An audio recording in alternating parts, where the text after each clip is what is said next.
दिल्ली में फिर लौटी भाजपा सरकार, यानी कि दिल्ली के मुख्यमंत्री फिर से बनेंगे भारतीय जनता पार्टी के नेता।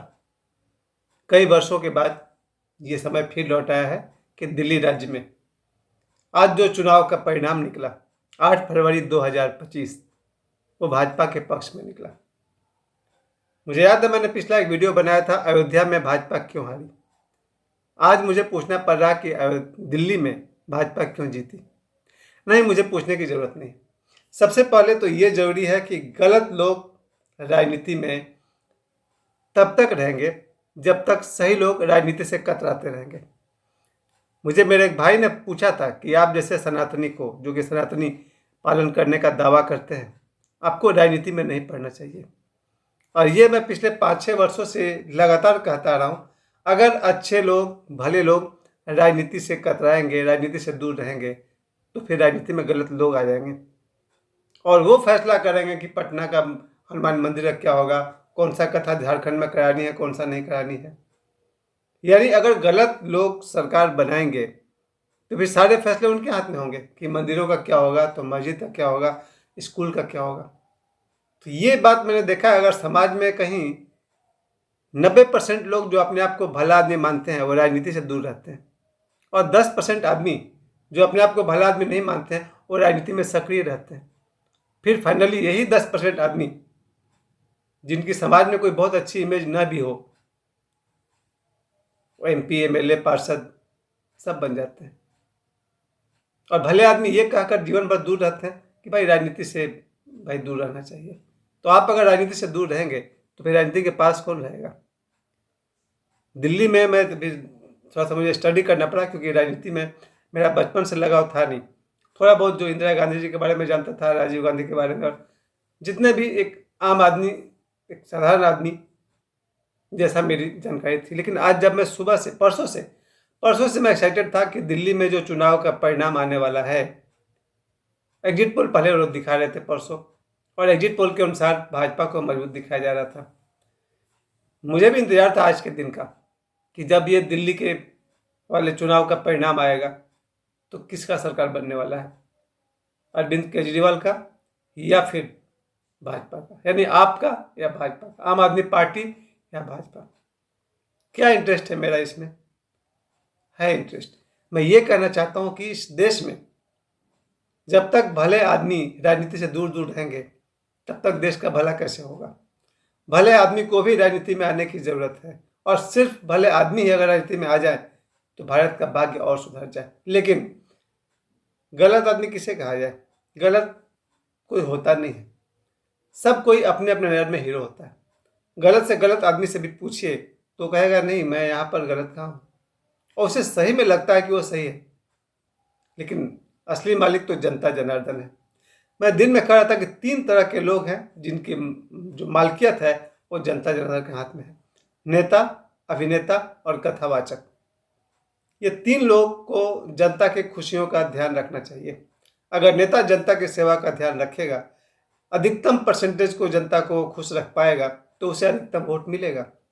अगर अभिनेता जनता के पसंद के हिसाब से फिल्म बनाएगा तो लोग उसकी फिल्म देखेंगे। जनता के साथ कुछ भी उल्टा सीधा मैसेज देगा तो लोग उसकी फिल्म देखना बंद कर देंगे। और कथावाचक अगर जनता की भावनाओं को बार बार चोट पहुंचाएगा तो उससे कथा कोई नहीं करवाएगा।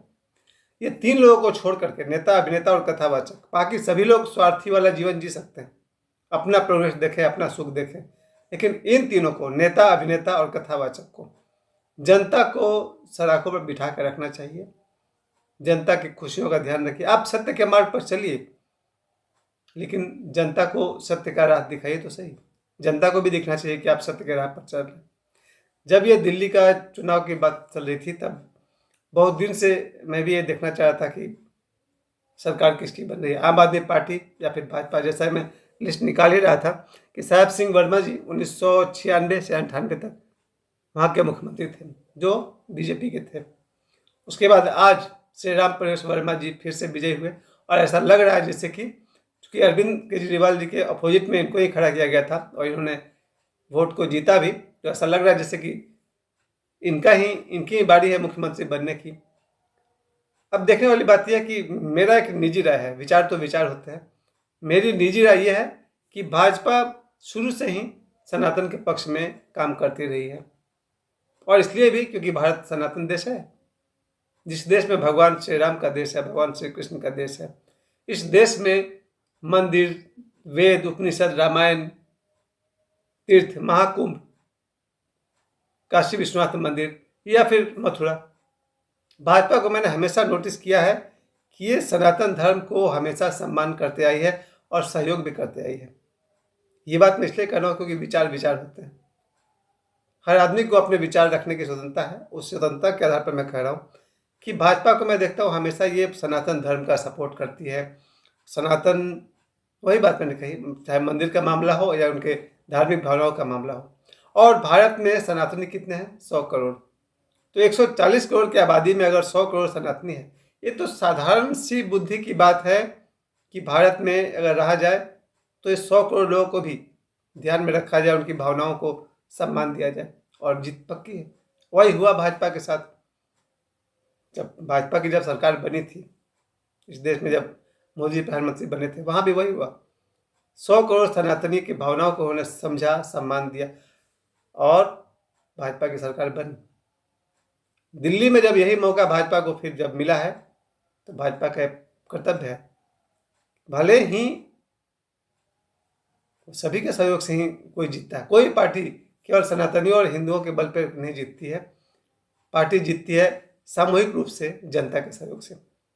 जनता को कहीं ना कहीं उम्मीद होती है भाजपा से कि भाजपा उनके भले के लिए कदम उठाए, इसलिए भाजपा को मौका मिला है। और मैं पूरी की तरह से मैं आश्वस्त हूँ कि नरेंद्र मोदी साहब अपने वचन को जरूर पूरा करेंगे, और दिल्ली में मुख्यमंत्री के रूप में जिनको भी वो लोग चुनेंगे, वो मुख्यमंत्री अपने ऐसा काम करेंगे कि जनता के दिलों में बस जाएंगे।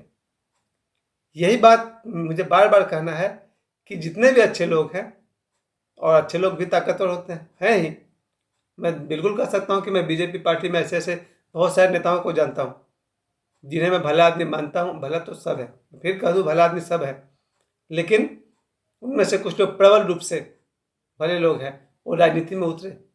उसी तरह से समाज में जितने भी लोग हैं, वो 90% तथाकथित भले लोग जो अपने आप को भला तो मानते हैं और राजनीति से दूर रहते हैं कि भैया हमको तो राजनीति से कोई मतलब नहीं है, दूर रहना है। तो आपको मतलब नहीं है तो फिर गलत लोग को मतलब हो जाएगा, और फिर सरकार उनकी बनेगी, आप समझिए फिर। इसलिए जितने भी लोग हैं उतरिए, और इसलिए उतरिए क्योंकि आप पर असर पड़ने वाला है। मुझे आश्चर्य है कि भगवान कृष्ण चाहते तो संत का जीवन बिता सकते थे, लेकिन महाभारत के युद्ध में अर्जुन और दुर्योधन की तरह ही वो भी मैदान में उतरे। वो कह सकते थे भैया हम तो वेद व्यास हैं, वेद व्यास के श्रेणी में आप भगवान कृष्ण को रख सकते थे, योगी है, सिद्ध है, उनके लिए तो कोई भी उपमा कम है। लेकिन वो कुरुक्षेत्र के मैदान में भगवान श्री कृष्ण उतरे।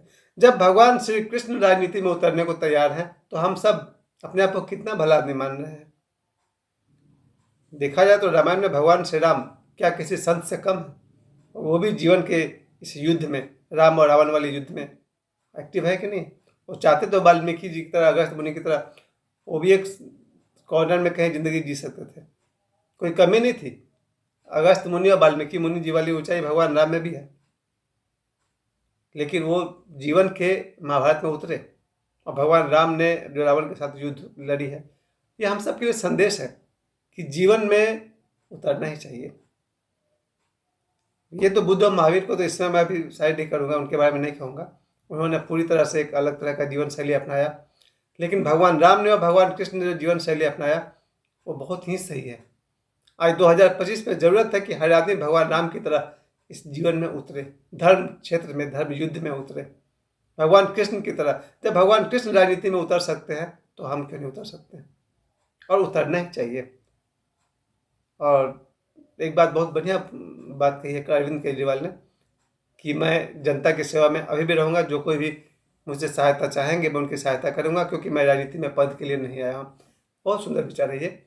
राजनीति में अगर कोई जनता की सेवा करने के लिए आया है, उसका उद्देश्य महान है। बिल्कुल ठीक बात कही अरविंद केजरीवाल जी ने कि मैं अभी भी जनता की सेवा में लगा रहूँगा, जिन्हें मेरी सहायता की जरूरत है मैं सहायता करूँगा। मैं यहाँ कोई पद के लिए मैं राजनीति में नहीं आया हूँ। बहुत सुंदर बात है। सभी नेताओं का, चाहे आप राजनीति में जीते या हारे, आपका लक्ष्य अगर जनता की सेवा है तो आप कुर्सी पर भी होंगे और जनता के दिलों में भी होंगे।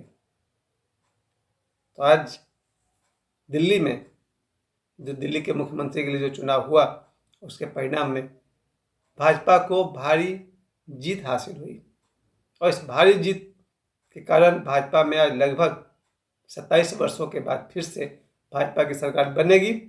ये देश और समृद्ध हो, देश खूब विकसित हो, दिल्ली और समृद्ध हो, विकसित हो। इसी शुभकामनाओं के साथ दिल्ली के जनता को मैं यही कहूँगा, दिल्ली है दिल वालों की, खुश रहिए। Thank you very much. सभी जीते, एक तो भाजपा के सभी नेताओं को बधाई, यहाँ तक कि पूरे देश में जितने भाजपा समर्थक हैं उन सबको बधाई। और अरविंद केजरीवाल और आप, यही दो तो मेन अपोनेंट थे, या तो भाजपा या आप। ऐसा नहीं कि आपने कोई काम नहीं किया, आपने भी बहुत काम किया है, आम आदमी पार्टी ने बहुत काम किया है। दोनों का सहयोग जनता को मिलता रहे। धन्यवाद।